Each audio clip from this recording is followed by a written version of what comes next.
Bonjour, ici Thierry, agriculteur d'aujourd'hui. J'ai le plaisir de vous présenter, pour fêter le 100e abonné à la chaîne YouTube, une nouvelle vidéo sur celle que vous avez le plus regardée et le plus appréciée. Il s'agit celle du tracteur de forte puissance, nouvelle génération. En effet, vous avez plébiscité cette vidéo en la regardant un nombre de fois supérieur aux autres. Donc c'est un sujet qui vous intéresse, donc j'ai voulu refaire une vidéo dans le même tracteur, mais dans un autre contexte, c'est-à-dire ici au travail. Donc je vais pouvoir vous présenter comment il fonctionne, et pour ça, on va déjà démarrer.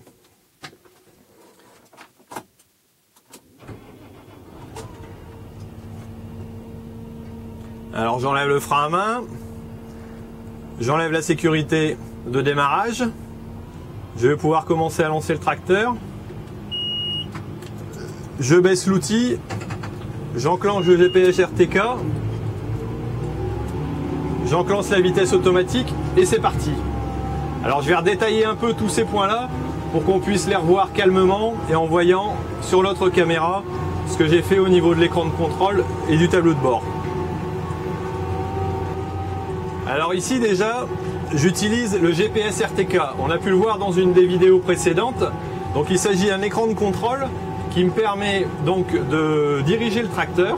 Donc il y a un système qui guide le tracteur au niveau de l'orbitrol, donc du système de direction hydraulique, par un système de captage des satellites et qui sont régulés par une antenne au niveau des distances et de la situation géographique. Donc voilà, j'ai pu enclencher ça. Donc ça me permet de ne pas tenir le volant. Comme vous pouvez le voir ici, je ne tiens pas le volant. Et pour autant, le tracteur va droit. Une autre fonction au niveau du tracteur. Donc vous avez ici la manette de commande centralisée. Donc elle permet de diriger un peu tout ce qui est fonctionnement. Alors que ce soit l'avancement, donc c'est un système de joystick, que ce soit l'avancement donc en poussant ou en tirant. Après on a une autre possibilité de fonctionnement, c'est actionner le tracteur au niveau de la pédale, comme pour une voiture automatique. Oui, particularité de ce tracteur, il n'a pas de vitesse, ou plutôt il en a deux. Mais le reste du fonctionnement, c'est une transmission à la fois mécanique et hydraulique, donc qui est assez spécifique, qui a un brevet qui est assez bien reconnu dans cette marque-là. Et donc, pour l'avancement, on pousse et on avance progressivement de plus en plus. Je vais reprendre la main en enlevant l'automatisme. Alors là, je l'ai mis au niveau de la pédale, je le reprends au niveau de la poignée. Donc voilà. Là je régule, si je tire un peu sur la poignée, je ralentis, je baisse ma vitesse, et si je pousse, il va réengager donc sa vitesse. Par contre, comme il y a un outil qui est quand même dur à tirer derrière, il va limiter sa vitesse à la puissance et au rapport de puissance maximum par rapport à l'effort qu'il peut fournir.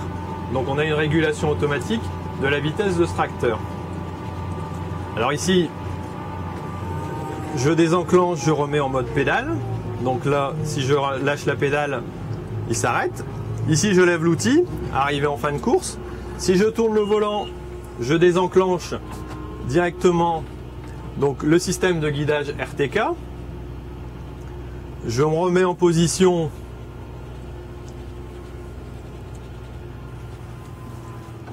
pour lancer le tracteur. J'enclenche le guidage RTK. J'appuie sur le bouton pour descendre l'outil. Et j'enclenche la vitesse automatique.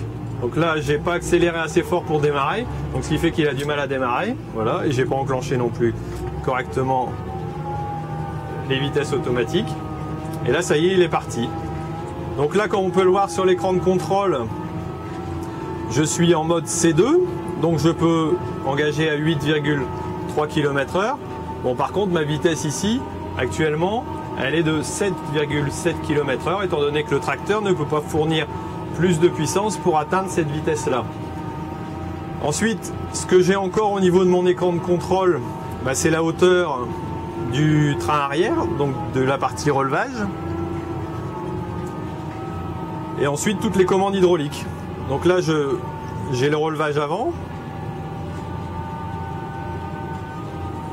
Ensuite, donc c'est un clavier ou un écran tactile plutôt. Ensuite ici, j'ai toute la partie hydraulique. je peux régler pour chacun des distributeurs hydrauliques. Donc les distributeurs hydrauliques servent pour des outils, par exemple pour un dépliage. Éventuellement sur certaines machines, on a une utilisation des outils hydrauliques pour entraîner des tapis. C'est le cas sur une machine à pommes de terre par exemple. Ensuite, sur ce même écran, je peux avoir... Non, c'est sur un autre. Oui, c'est sur ce même écran, je peux avoir la consommation. Ici, j'ai la consommation instantanée en litres par hectare. Et ça, en fonction de la largeur que j'ai engagée. Je peux avoir la consommation totale qui a été faite depuis le début. Donc je peux remettre à 0, bien entendu. Alors là, c'est en fonction de la largeur de l'outil. Hop, je me retrouve en bout de champ. Donc je vais reprendre et tourner.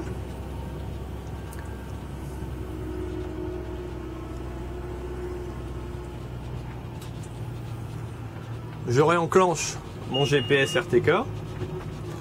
Et là, je ne l'ai pas enclenché sur la bonne ligne. Donc je vais devoir faire une petite manœuvre. Il y a beaucoup de commandes automatiques, mais il y a quand même des choses qui se font uniquement à la main, comme les tours de champ, les fourrières. Voilà. Je descends l'outil. Et hop. J'enclenche. J'aurais dû enclencher plus vite la vitesse automatique. Voilà, il n'était pas enclenché. C'est reparti.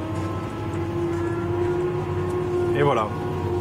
Donc je reprends l'explication. Donc au niveau des commandes, je sais aussi donc combien consomme le tracteur. Ça me permet aussi parfois de régler l'outil en fonction de sa hauteur, de déterminer si j'ai besoin de travailler plus profondément ou pas, de pouvoir limiter la consommation. Ça nous fait une économie et c'est bon au niveau pollution. Sur le tableau de bord, j'ai les commandes donc de tout ce qui est lumière, de tout ce qui est éléments de sécurité, j'allais dire des vitres, c'est-à-dire donc les essuie-glaces, le dégivrage ou encore l'arrosage des carreaux. Ici, la climatisation, c'est une climatisation régulée, comme sur certaines voitures modernes. Donc un dégivrage automatique, une position automatique pour déterminer en fonction de l'air qui est envoyé. Et ici, j'ai en plus un petit bouton qui me permet de mettre en soufflerie pulsée. Donc si j'ai des filtres à charbon actif sur le tracteur et que je pulvérise à l'arrière, comme vous avez pu le voir sur la vidéo des pesticides ou des produits, ce qu'on appelle le traitement chez nous, et ben je peux éviter d'en absorber moi dans ma cabine en mettant ce système là qui me permet d'avoir une cabine pressurisée comme dans un avion.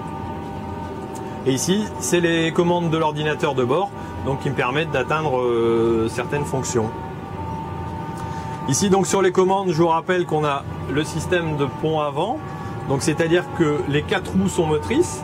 Par contre sur la route on n'utilise que les roues arrière pour être moteur afin d'éviter d'user du pneumatique et éviter donc une surconsommation de carburant lorsque c'est inutile. Par contre dans un champ c'est indispensable maintenant sur des gros outils et des gros tracteurs d'avoir des roues motrices. Ça permet de gagner en puissance, en adhérence et donc là aussi de faire des économies au niveau du travail. Alors petit gadget qui est quand même bien sympathique, c'est ici au niveau de la coudoir. J'ai simplement mon réglage de rétroviseur qui est commandé comme sur une voiture. Et donc je peux diriger et donc ainsi voir le travail de mon outil qui est fait directement là-dessus. Alors là je suis descendu 2 minutes du tracteur pour vous montrer un peu de l'extérieur à quoi ça ressemble. Et je vais vous montrer aussi l'outil que je suis en train de tirer donc avec ce tracteur qui s'appelle un fissurateur. Alors le fissurateur c'est quoi? C'est un outil donc avec des dents droites qui permet de passer dans le sol et de le fissurer comme son nom l'indique. Et il remplace dans certains cas avantageusement la charrue pour pouvoir travailler le sol sans toutefois mélanger la terre. Donc c'est profitable aussi pour éviter les mélanges d'horizons, ce qui est techniquement a priori plus intéressant sur certaines cultures, tout en ameublissant le sol qui se trouve en dessous. Alors ça donc comme je le disais, je le pratique lorsque je ne peux pas pratiquer par exemple le semis d'engrais vert comme on peut voir derrière. Alors pourquoi je n'ai pas pratiqué ici? Tout simplement parce qu'on est arrivé fin septembre, donc après une culture de maïs, et que je n'ai pas le temps ou si j'ai le temps d'implanter quelque chose, mais seulement le couvert ne va pas lever correctement. On est trop tard en saison donc pour avoir une levée correcte d'un engrais vert, et donc l'action au niveau du sol ne sera pas suffisante. Donc quand c'est comme ça, je remplace par un outil mécanique. Dès que je le peux, je le fais donc après une céréale par exemple avec un engrais vert, mais là dans ce cas là, après un maïs, je le fais donc avec un outil mécanique. Alors donc comme vous voyez, l'outil là est composé de dents, donc qui s'enfoncent dans le sol. Le système de ressort permet de faire vibrer et donc de mélanger et de ne pas mélanger le sol, donc c'est profitable aussi par exemple au vers de terre, éviter le mélange des horizons. Et à l'arrière on retasse un petit peu. Donc on a un travail qui est fait correctement au niveau du sol et qui permet d'ameublir et de laisser passer correctement les racines sans mélanger. Vous voyez, on regarde bien, on voit bien la couche du dessus qui est complètement qui est resté à sa place, qui n'a pas été mélangé. Donc ce qui est agronomiquement a priori plus intéressant que de labourer tout le temps, bien que le labour a aussi d'autres utilités, comme par exemple la diminution des quantités de semences que l'on peut avoir lorsqu'on a eu des mauvaises herbes qui ont poussé dans un champ. Donc de les mettre au fond, ça leur permet de les détruire en grande partie. Donc chaque technique a son utilité, et dans certains cas on préférera faire du fissurateur et dans d'autres du labour. Bon, mais j'espère que vous en avez appris un peu plus sur les tracteurs d'aujourd'hui, et non pas non plus que sur les agriculteurs d'aujourd'hui. Vous pouvez toujours nous suivre donc sur notre chaîne Facebook, sur notre compte Twitter, ou encore sur notre page YouTube. Vous abonner sur la page YouTube, ou encore sur le site internet Agriculteurs d'aujourd'hui. Voilà, merci de nous avoir suivis, encore merci pour les 100 premiers abonnés, et on arrive bientôt à 10 000 vues, ce qui est tout à fait pas mal pour un début. Donc à bientôt sur Agriculteurs d'aujourd'hui, je vous souhaite une bonne journée, au revoir.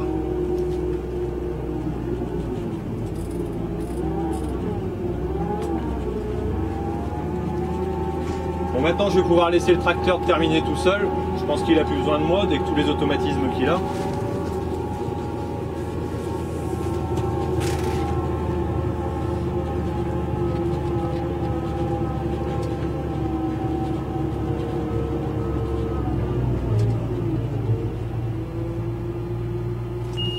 Ah bah, je pense que je suis obligé de revenir. Ouais, en effet, il y a quand même une technologie qui évite, lorsque l'on quitte le siège du tracteur par exemple, qu'il continue tout seul. Et oui, on aura encore besoin d'hommes chez nous en agriculture, et c'est pas demain qu'on en aura plus besoin. Allez, au revoir, à bientôt.